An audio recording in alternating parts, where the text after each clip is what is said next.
Hello YouTube, I am Flightsimguy, and today I'm going to talk about transitioning to turboprops. Now to do that, I need to start with what you're transitioning from. I'm in the Beach Duke, set the parking brake.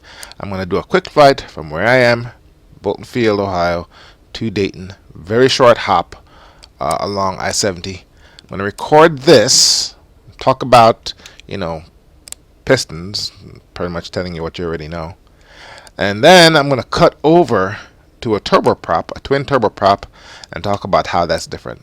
But first, let's get started with this. Okay, battery master on. Fuel boost pumps.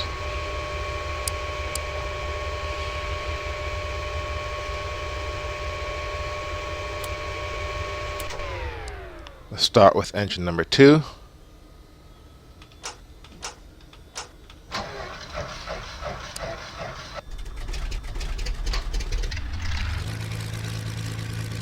Let's do engine number 1.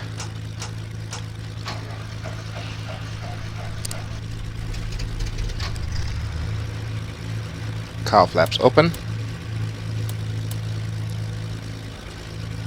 Generator on. Avionics on. Inverter the other way.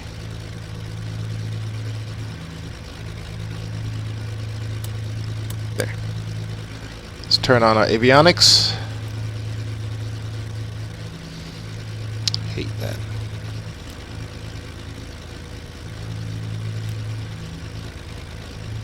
Stand by. And let's go ahead and set this for 5,000 feet.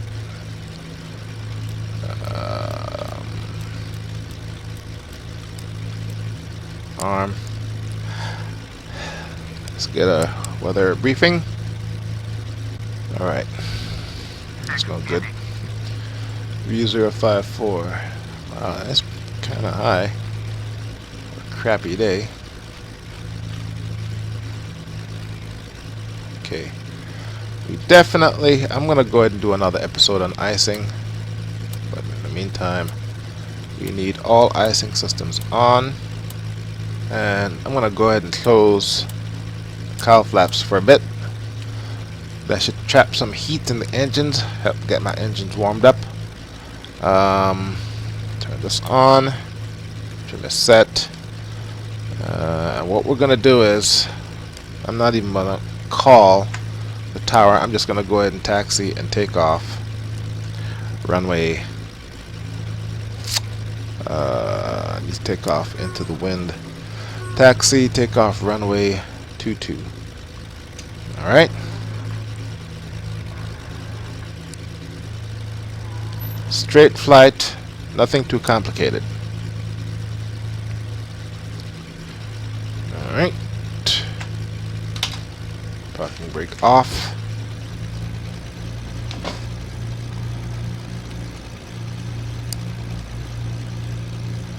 Normally when you taxi around on the ground in piston aircraft, you want to open up your cowl flaps so to keep the engine nice and cool. But in this case, it's pretty cold outside, so I kept the cowl flaps closed in order to trap some of the heat to get the engines to warm up. They're warmed up now, so I can go ahead and open the cowl flaps.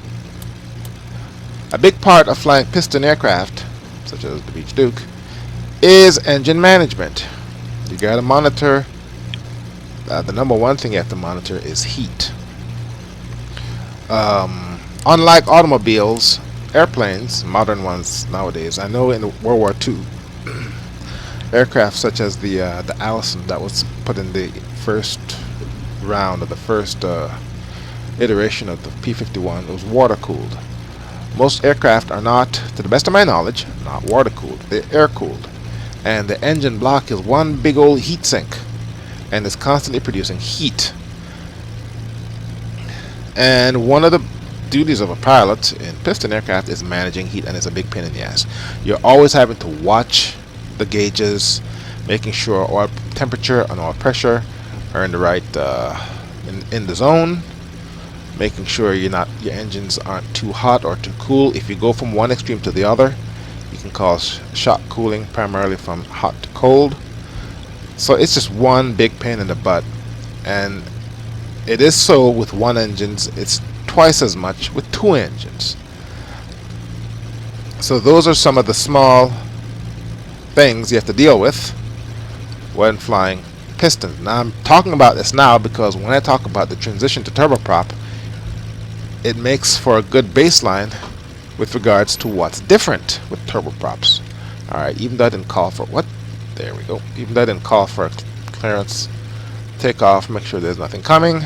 Alright, let's go ahead and do this. Strictly VFR. Just gonna find I-70 and follow it to date. I'm also recording this. Hopefully, damn, I don't think I can save my flight in the middle of recording. It might crash on me. Let's hope it doesn't. Alright. Let's just do our rolling. Take off.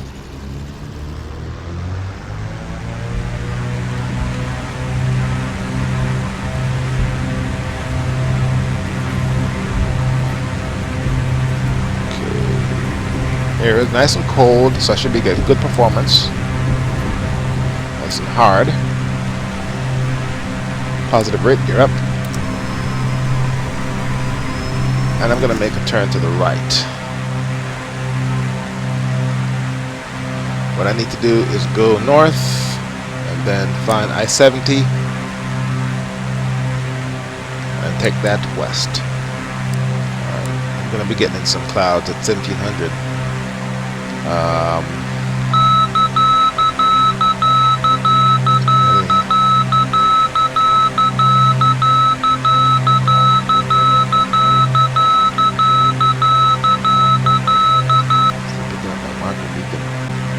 might not even go all the way to Dayton. I don't need to go far regarding what I need to talk about. Alright, north. Go ahead and straighten up here.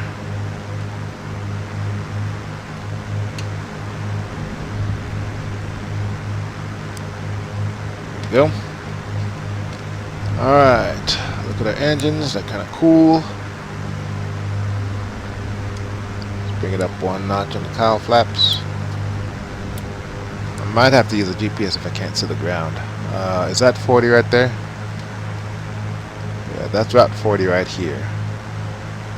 And this is 75, 71, 70. Route 40 was the main route east to west throughout the United States before 70 was built.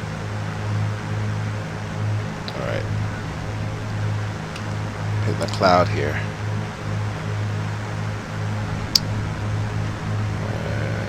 And, let's go ahead and stop my left turn. Stay out of this cloud. Icing is a thing in FSX. I guess I could talk about it while I'm flying. Kill two birds with one stone. Sure, why not? Let's talk about icing. Give me something else to talk about while we're flying to Dayton. Turn on the autopilot. Oh shit. Turn off the heading. Is heading hold on? No, it's not. Let's go ahead and turn the heading hold. Oh, for the love of God. Don't tell me I lost my... Yep, I lost control of the cockpit. Jeez. Heading bug. Where the hell's my heading bug? Ah, there it is. I should be able. I might be able to do without it. Heading hold. There we go.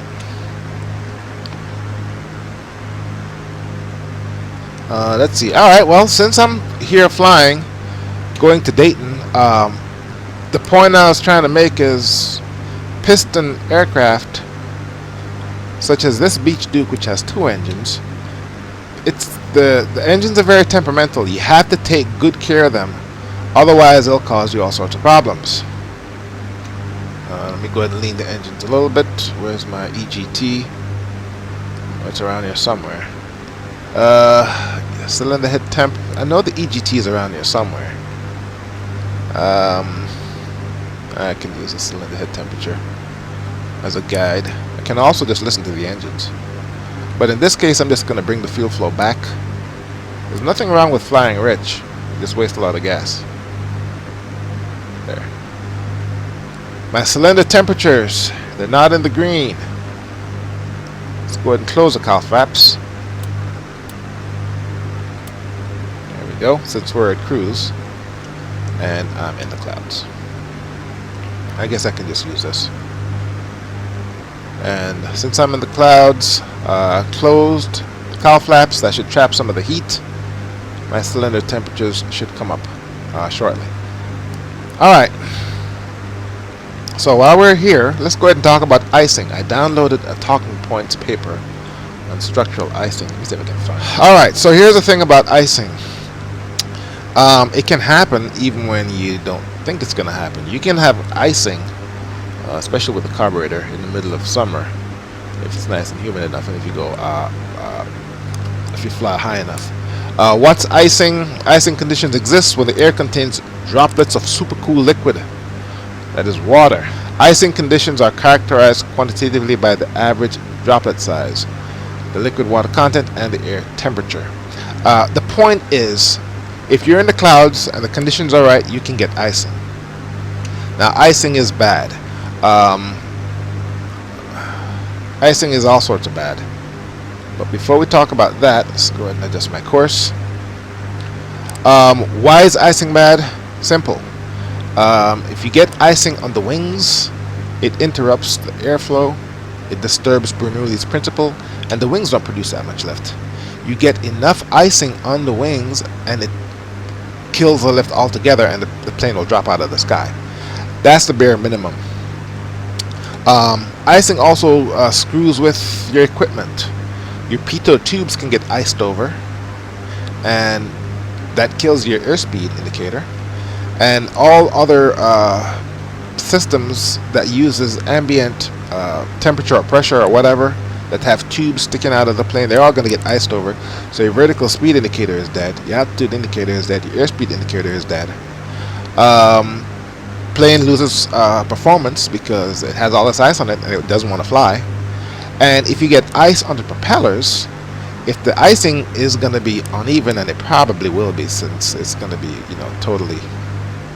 it's going to be very random with regards to how the ice forms on the propellers. What's going to happen is the props are going to be uneven, and the vibration from ice on uneven ice on a prop can be enough to shake the engine loose. It can clog, it can mess up the cowl flaps doors, so your cowl flaps don't open. It can form ice on your antennas, so your radius doesn't work. If you have a radar in your aircraft in the nose, if the ice is just the right thickness, it will cause signal attenuation from the radar, and your radar won't work properly. It can jam up your landing gear. It can do all sorts of stuff. And this is perfect for icing because we're in the middle of winter. I'm having precipitation. I turn on all my icing systems. I should be good to go. FSX simulates icing, but it does it in a rather half-assed way. How you know you'll have icing in FSX? You're not going to see anything on the aircraft. You'll know you have it when your airspeed indicator stops working, or your vertical speed indicator stops working, or your plane's performance just start becoming very lethargic and doesn't work very well. That's how FSX implements icing.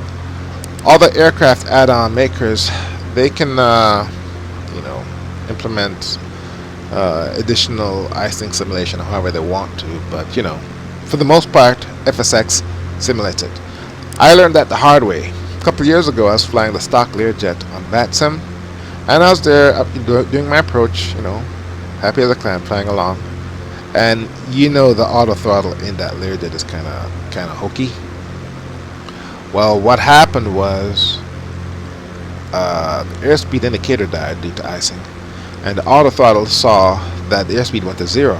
Well, it's set at 250, so it went ahead and mashed the throttles to the wall, and before I knew what was happening, overspeed and the aircraft broke apart.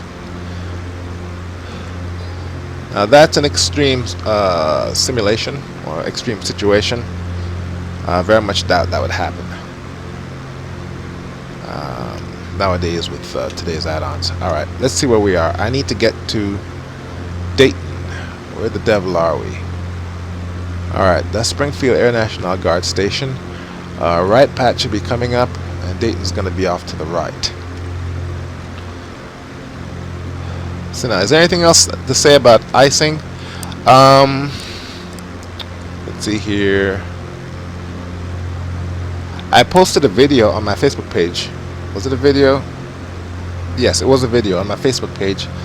In Russia, this, I think it was I'm not sure if it was an E-195 or some sort of jet. And what happened was it had snowed that morning, and there was snow and ice all over the place, and the pilots figured, you know what, we'll just blow that off when we do our takeoff roll. And the author of the article was saying, if you're a passenger on this plane, you do what it takes to get the hell off. You know, raise a fit, bang on the pilot's door, try and open the exit yourself. Do what it takes to get off, because if you don't, you and everybody else on that flight are now part of a test flight, because any amount of ice, even a small amount, can cause or kill the performance of the wings. Commercial aircraft, jumbo jets, usually don't have to worry about icing because they fly high, and you know, when you fly high enough, there's not enough moisture for icing to accumulate. Also, if they fly too fast, they fly fast enough, ice doesn't get a chance to form. They only have to worry about icing when they're on the ground or when they're in the pattern, or you know, flying approach and they're nice and low. If you're on the ground, you go to the de-icing station. I guess the trucks spray some sort of antifreeze, ethylene glycol or something, to get the ice off, and then they have 10 to 15 minutes to take off. That's how long the anti-icing fluids are effective for. Icing, believe it or not, of the pitot tubes brought down Air France 447. Actually, it wasn't icing so much as the pilot's reaction to it, and it was just a total disaster. I thought that, you know, I'm thinking, why didn't they turn on the anti-icing for the pitot tubes? Evidently they were on, but it just wasn't hot enough to overcome the rate at which it iced up. Because remember, that plane flew through thunderstorms around the equator, which is relatively warm. Maybe not at 32,000 feet, but you get the point. Alright, we're past Springfield. Right pat is to the left, and Dayton is further down. So let's go ahead and come down a little bit. How do I do this? Let's go ahead and take it down to 4,500 or 4,200. There we go. I should at least get us out of the snow. The point with icing is avoid it. If you suspect, and I guess this is only real world, I mean, we as simmers, we don't have to worry much about icing.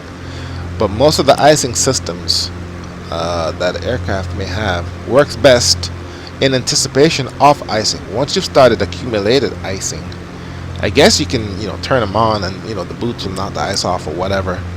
But once you've started accumulating icing, even the systems that come with the plane, depending on the icing conditions, might not be enough, and before you know it, you're in a lot of trouble. So use icing, de-icing, as a preventative measure. Carburetor icing, that's a totally different story. You can get carb icing in 90, 95 degree weather, you know, over Florida. If it's nice and, you know, if you fly high enough and you get into a nice wet cloud, your carburetor can ice up and you need to use carb heat.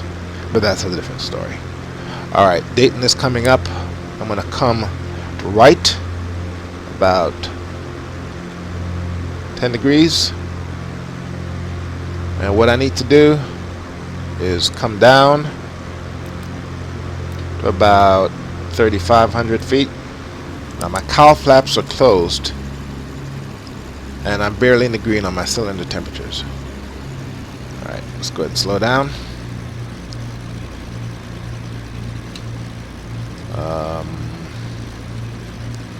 might need to increase my rate of descent.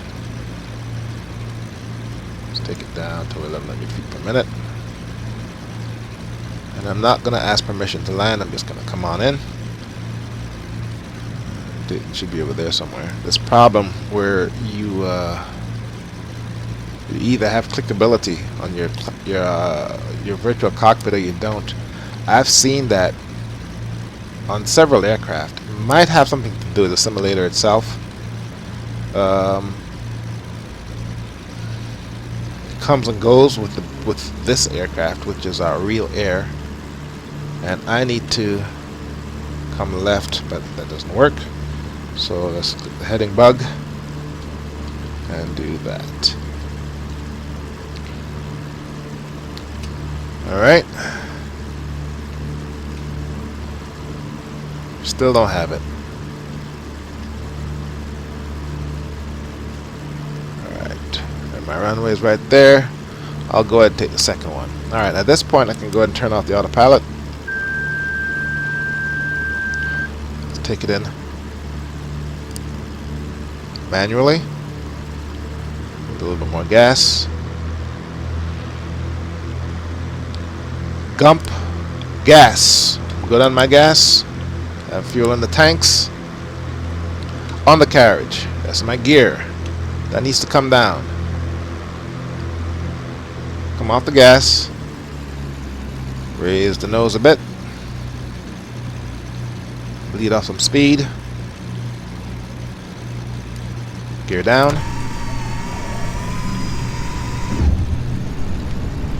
I haven't given it any flaps yet. Mixture, full forward. Props, full forward. And I'm on approach to land. Okay, I'm still recording in FS Recorder. It hasn't crashed yet. So I shouldn't complain about not being able to click anything. Alright. Come off the gas. Pull the nose up. Bleed off some speed. Flaps 1.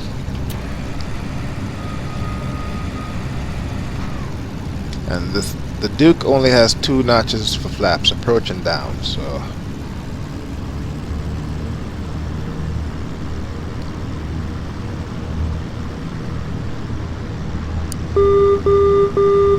crossing the outer marker beacon.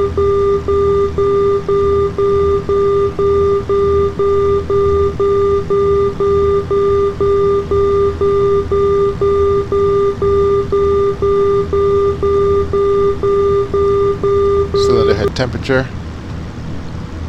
It's gone up quite a bit.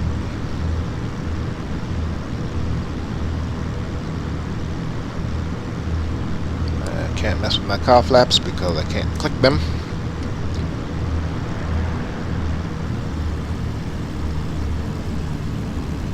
I'll give it full flaps when I'm on short final. What's my trim? My trim is slightly positive. Okay, a little bit high.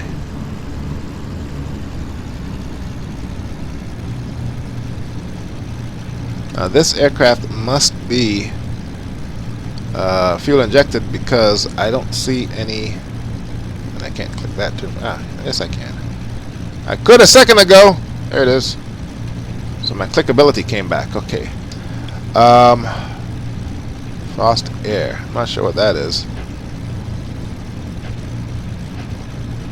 But I'm opening them. Alright, bring back my stick. Okay, it's gone now. Alright. Oh, and on a side note, the developers of this and a couple other real air aircraft have shut down. Full flaps. I think one of them has health issues and another one's wife is really sick or has passed away. I don't recall what it is. It sounds like it was a small outfit, a mom and pop shop, literally. And they've announced that they are closing down. Now, Real Air has a reputation of putting out some of the finest products that you can buy for your simulator. So if you don't have the Beach Duke and you want it, go out buy it before they stop selling it. They also put out the Lancair Legacy, which is a single-engine sports. I guess it's a light sport aircraft, and I mean, the high definition textures on the cockpit, outstanding modeling of just about everything. Okay, that should cool them off a bit. And I gave it full flaps, didn't I? My gear down? Yes, it is. Alright. This plane has a tendency to just drop. So I always give it a little bit of gas when you're landing. And slowly flare. That's how they implemented it anyway. Slowly go. There we go.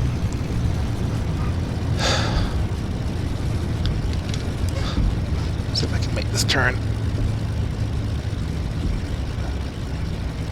And I did.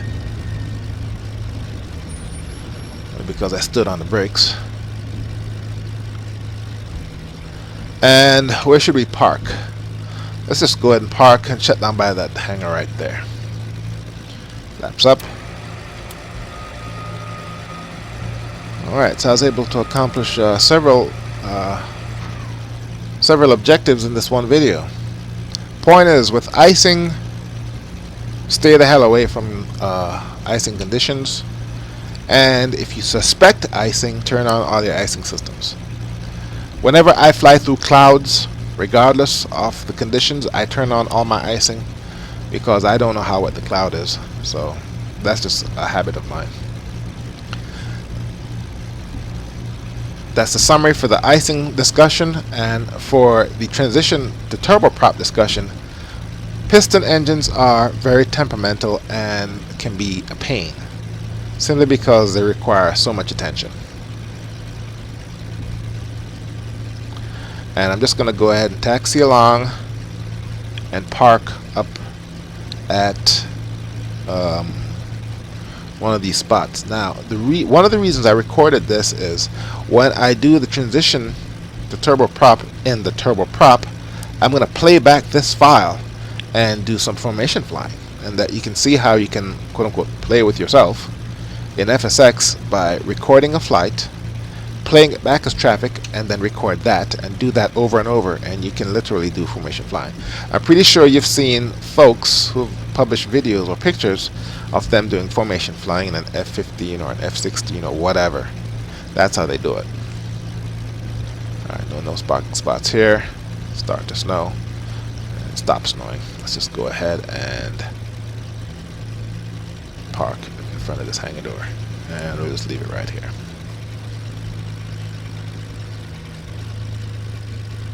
Okay. And then I'm going to stop FS Recorder. Back to me. And let's go ahead and do a quick shutdown. Parking brake is set. Kill the engines. Lights off. Oh, damn it, I can't click on these. No clickability. What are you going to do? Generators. Oh. Get back over here. Maybe changing the views does it. Nope, doesn't. Generators, avionics, battery master. That's the best I can do. This issue of not being able to click on stuff, it's unique to this aircraft. I've seen it or heard about it in other aircraft, but this is the one where it's the biggest pain in the butt. And I remember emailing the developers, and they said, just go ahead and reload the aircraft. And I'm thinking, oh well, geez. Which is a shame because this is a near perfect aircraft. Anyway, that's enough for now. I'm going to go ahead and leave this here, and I'll see you in my Piper Cheyenne. Okay guys, we are back in our turboprop. This is a Piper Cheyenne. I haven't done any video. Well, I did some videos with this, but a long time ago. I think it was about a year ago. My second channel video for my Flightsimguy series was done in this. This is the Piper Cheyenne. It's a turboprop aircraft, and it's good because this is probably handily one of the best, if not the best, add-on for FSX. The folks that did this, Digital Aviation, and again another one or two guy outfit, is the same guy that's working on the delayed but highly anticipated Aerosoft CRJ regional jet. I've been waiting on that thing for well over a year and a half, and they're still doing it in beta. Evidently, Digital Aviation is now one guy, and he develops it part-time, and only perfection will work for him. So, all right, now check this out. I'm going to fly this to Dayton, okay, and talk about how turboprops are much better, superior technology to piston. I'll also tell you why piston technology is still around, but I'm also going to show you something really, really cool. Alright, so what I'm going to do is hit FS Recorder, play as traffic, and then I'm just going to play the file that I just saved. And if I look over there, there I am, and I'm starting up. Now I'm going to fly in formation with myself, but before I do that, I need to get going. I remember how to do that with this plane. Battery master. It's been a while. Here we go. Alright, turn on some lights. We'll start with second engine.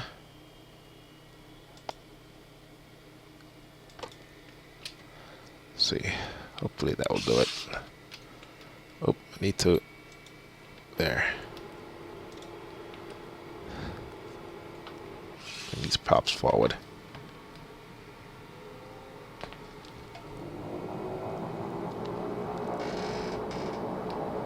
Okay. Fuel pump. There. Turn on the generator. And now I need to do engine number 1. I haven't taxied yet. Good. To do that, turn on the fuel pump. Set ignition to manual. Hit starter. And watch the prop. Also, look. See? You can change the prop angle. It actually shows that on here.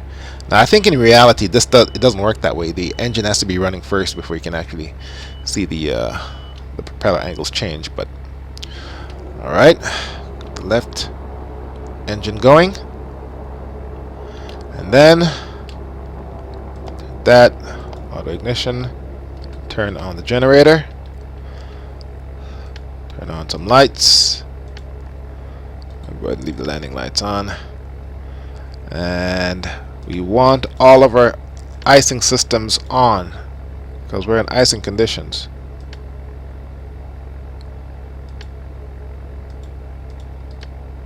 There we go. Alright, that's good right there. Let's go ahead and turn on avionic master. I always forget where that button is. It's right in front of me. It's literally in front of me, but here it is. Master on. And turn these on. And for the autopilot to work, this needs to be on. Here we go. Good, I haven't taxied yet. Alright. 900. Let's go and do that. I'm not going to use autopilot on this one. The autopilot's down here. I'm just going to go ahead and hand fly it. And in the process, show you how turboprops are a superior technology to pistons. Don't need any flaps. I do need to set my trim. That's the arch. Okay, have I started taxiing yet? What the hell am I doing over there? Okay. Alright. Wow, I got 2 pages of talking points. Alright. I don't have my checklist out for this. I'm just going to fly by the seat of my pants. What is this? I'm not even sure what this is. Can I read it? Normal flight position, warning, emergency locator transmitter. Okay, cool. Yeah, that's in case I crash.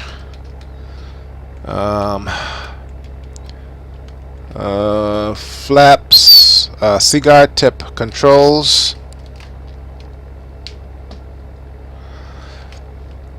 Altitude. Where do I set my altitude on this thing? And I'm starting to taxi now. Altitude is set here, I think. Yeah. We went up to 5,000 feet. Like I said, I'm just going to hand fly this. And there I go. Not sure why I'm taxiing with my propellers not spinning, but oh well. Anyway. Point is, FS Recorder is going to run my plane as traffic. I can also, even though it's playing back this as traffic, I can also record this as traffic, and then I'll have another file that will have my two aircraft as traffic. Then I can play another one, play that as traffic, record that, and that's how you can build up anywhere from 3, 4, 5, 6 planes in formation flight. Alright, let's go ahead and turn this on. Do a pushback, and let's see where I am. Where did I go? There I am. Taxiing, and my propellers aren't spinning. Oh, what are we gonna do? Release the parking brakes. Trying to figure out how I can get my. Why is it not showing my? When I stopped the recording the old file, I deliberately left everything on because I was afraid of something like this. Oh. Go back in the cockpit. All right. Now.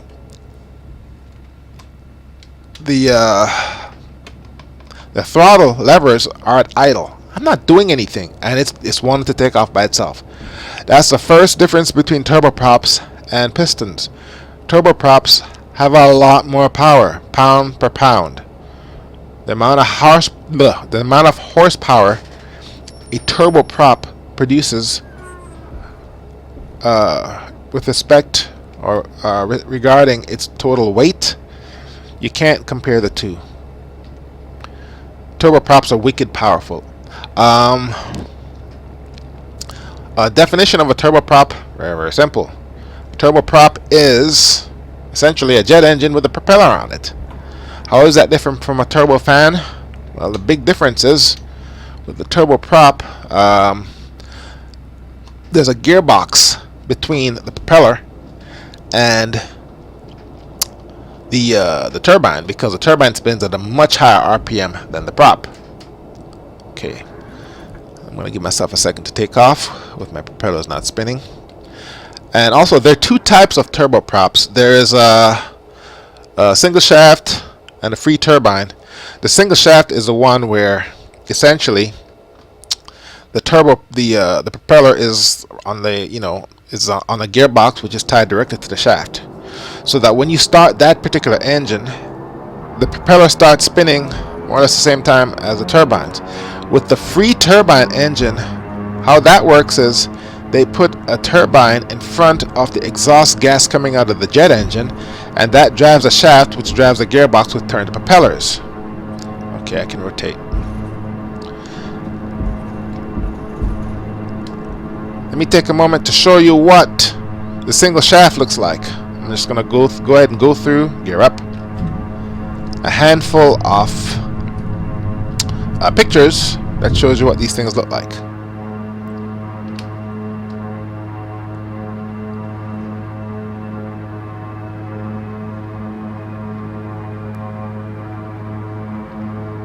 Now, to the best of my knowledge, I think there are only 2 turboprop makers in America. I could be wrong. I'd have to look it up.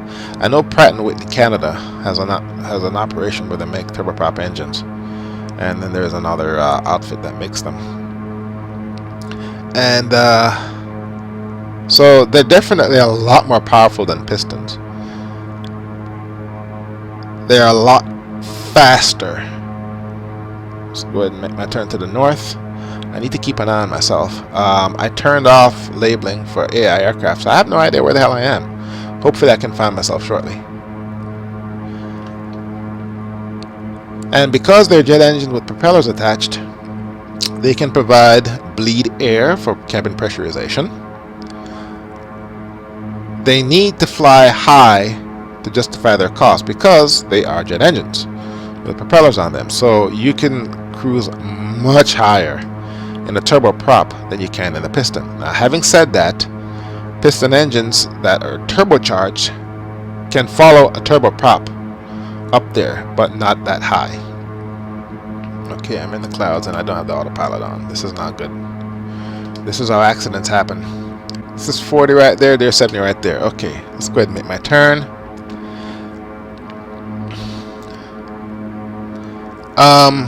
Piston engines, for the most part, they either use unleaded gas or they use avgas. Avgas is very hard to find, or harder to find than jet fuel because it has lead in there and it's an environmental thing. So turboprops uses jet fuel, piston aircraft uses avgas. I don't recall which one is more expensive, but jet fuel is a lot more available and easier to get. Maximum takeoff weight. With most props, piston aircraft, and most jet engines, the maximum takeoff weight exceeds the power. You can only carry so much. With regards to how much weight you have to divvy it up between passengers, cargo, and fuel. Some turboprop aircraft, such as the Beach King Air, you can max out the packs, max out your cargo, top off your tanks, and still have hundreds of pounds of weight you can add. They're extremely powerful in that regard. Turboprops also are much more reliable than piston engines. Turboprops are more complicated, but they have less moving parts. I think there's like 8 to 10 moving parts in turboprop engines, whereas not counting the gearbox, obviously, or maybe including the gearbox. Who the hell knows? But with piston, there's hundreds of parts, and any one of them can break and cause all sorts of problems. Now let's take a look at the controls. These, and I'm going kind of fast. I'm gonna pass myself up here. So let me come off the props. The blue knobs, just like piston aircraft controls the propeller angle. I showed you that at the beginning. The black ones, that controls your fuel flow, just like in a jet engine. How much fuel is getting into the engines, as opposed to the knobs and the piston, whether it's total engine power or manifold pressure. All right, I'm definitely in the clouds. I don't want to be in the clouds. I wanted to do some formation flying to show you, but I can't see myself, and I'm still going too fast. Another difference between turboprops and pistons. Well, before we go into that, this is your power, fuel flow, prop angle. These knobs depends on who made the engines. In this case, it's fuel cut off. Fuel's running, fuel's not running. In other turboprops, it's rate of idle. Idle high, idle low. Obviously you want low idle when you're taxiing, because like I said, this thing, unless you stand on the brakes, it wants to run away with you at idle. That's how powerful the engines are. Takeoff power. Oh, my igniters aren't on. The hell? Left ignition. Oh, it comes on just because my idle is low. Make sure I'm still going west. Now, takeoff power. With piston aircraft, for the most part, you mash it to the firewall. Max throttles to take off. Not sure if you've noticed, but when I took off with this aircraft, I brought the throttles up to about 60 to 65, maybe 70%. Reason for that is, remember, this is a jet engine with propellers on there.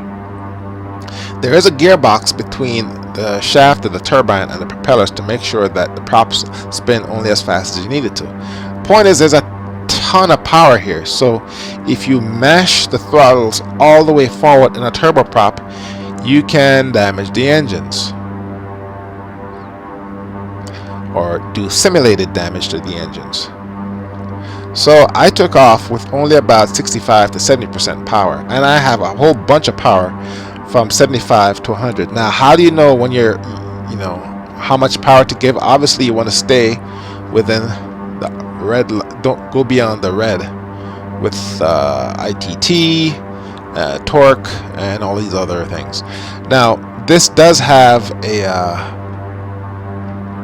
RPM, just like piston aircraft. It has ITT intake turbine temperature. Point is, it looks like a gauge that you see on a jet plane. Torque, that's how much power the propellers are giving, I suppose. Percent RPM. Fuel flow, another gauge that you'll see in conjunction, or that has in common with the jet engines. What else is there to talk about? More reliable, faster, more powerful, uses gas that's fuel that's more available, can fly much higher. So why hasn't turboprops replaced piston aircraft? One reason, and one reason only, why piston aircraft is still around is cost. These things cost way, much more than the average guy who can buy a piston plane with regards to paying for, a turboprop. It's just more expensive. That's the only reason why we still have piston aircraft. I guess they're working to bring the cost down, but, Alright, I don't have a moving map, so I need to look out my window to see where the devil I am.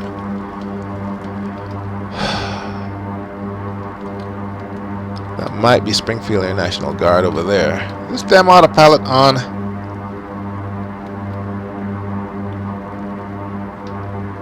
There it is. There. Now I'm turning. All told, good. It's going to hold 4,000 feet. I can't see anything. That's no good. Let's go ahead and dial in the lower altitude. Let's take it down to 3,400. And I'm coming in way fast. Like I said, turboprops. I'm way off course. I thought I set the heading bug. There. Alright. I'll turn it manually. Coming in very fast. Okay, what are you doing? Damn it. Alright, turn the damn thing off myself. Fly it myself. One of the problems with turboprops is they have too much power. Power management is the hard part for a lot of people. It is for me. Often you're just coming in way too fast. Alright. There's a highway.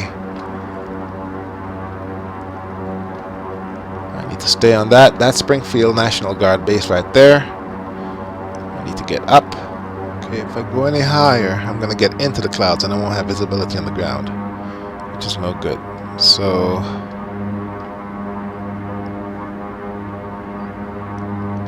and I'm getting better frames in this aircraft than I am in the Duke.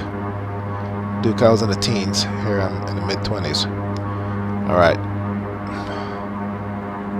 Another advantage of the turboprop, alright, here we go, over the piston is once you've landed, you can feather the propellers and set the angle so that it generates a reverse thrust, which is very, very handy. Okay, that's got to be right pat right there. What is that? Is that? Yes, that's right pat. Okay, so all I have to do is stay right here, come right left a little bit, and Dayton should show up. With the turboprop, you can prop the angle or change the angle so that it simulates a reverse thrust. So when it comes to short field landing, these things can stop on a dime. There's a couple YouTube videos out there showing C-130s coming in for landing, and it's incredible how quickly they come to a stop, because those huge turboprop plane engines, they just reverse the angles of the props and they just come to a standstill in no time.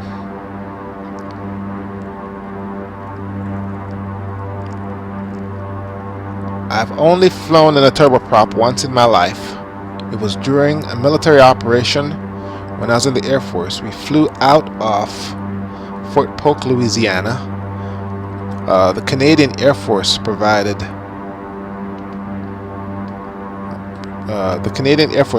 air support with regards to transportation, and they brought in a C-130, and we had to, with our rucksacks and in full gear, hop into the back of one of these things, and he flew us. No, we flew from Little Rock Air Force Base to Fort Polk. It was a dirt airstrip in the middle of the night. How they saw to land on the runway, I still haven't figured that part out. But that was my first and last flight on a turboprop, and I don't remember much about it, except that it was quite an occasion. Alright, it's clearing up a little bit. Dayton Airport should be somewhere. Okay, that's right, Pat. Dayton Airport should be somewhere straight ahead. Let's go ahead and gain some altitude. And I'm just using small changes with these and my trim to get the plane to do what I want to do. Higher up I am, the better I can see, so I can do a decent approach. And I still can't see my other self. I'm around here somewhere.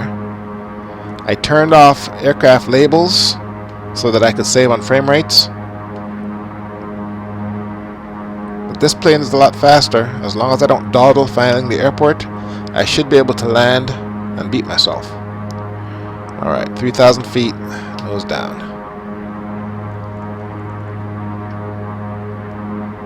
Alright, there is an airport right there. Is that it? Yes, that's Dayton. Alright.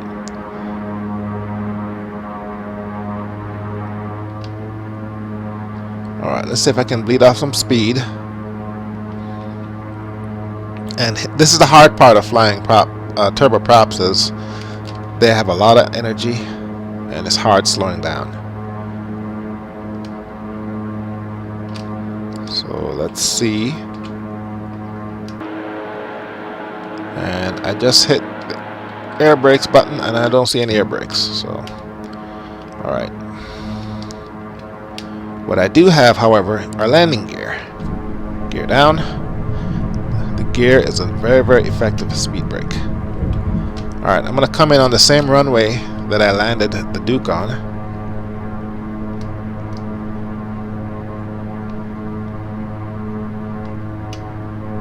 Okay, looking left, looking right. I'm not seeing myself.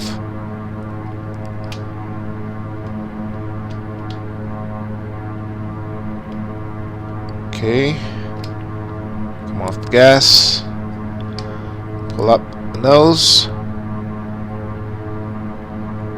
and one notch of flaps. Another point to note with this particular aircraft, it doesn't respond instantly to power changes, so you need to plan your power settings ahead of time. Piston aircraft, they're very responsive. You want to slow down, come off the gas, pull the nose up. Want to go fast, give it more gas. Simple as that. Have I landed yet? I don't see myself. Alright, I'm going to make a slight turn to the left.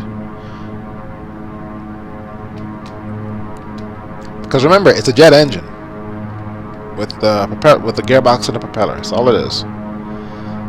So all the rules for jets, or some of the rules for jets, you can apply to this.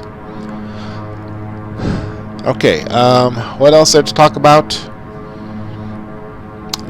I think that's it, really. There really isn't a lot. Just that it's a superior technology, and the only reason why pistons are still around is because of cost. Alright. I'm on final.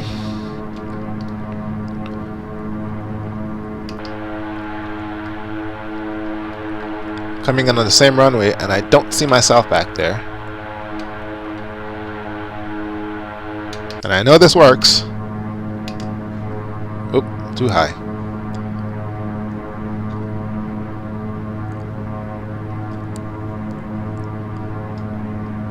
Alright. Okay, we're coming in too fast. So I've idled the engines. Nose up. Okay, what the hell just happened? Alright. And full flaps. Now what just happened was my FS recorder,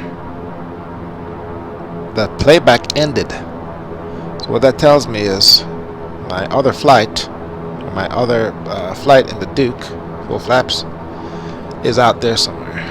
Or I've already landed. I'm not sure if it saved the plane there. Hopefully it did. Alright, Gump. Gas. I'm giving gas.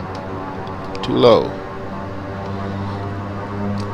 Mixture. There's no mixture on the carriage. Gears down. Top. Propellers full forward. Okay. See how tricky this plane can be to fly. Engines don't respond instantly, so you gotta manage your throttles and plan when you're gonna need power.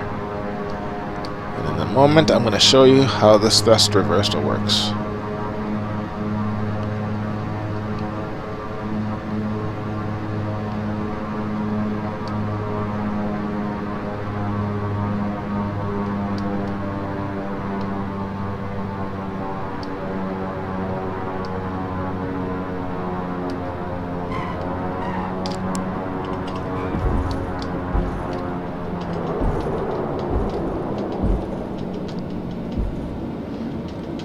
Stops on the dime.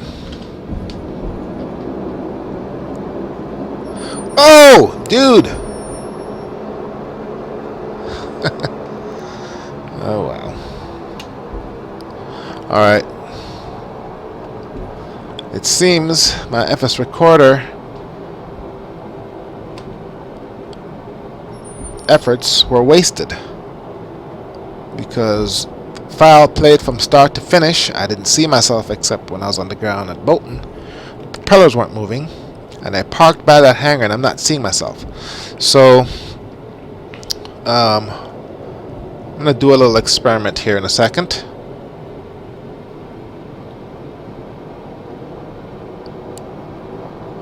Alright, I'm gonna come over here.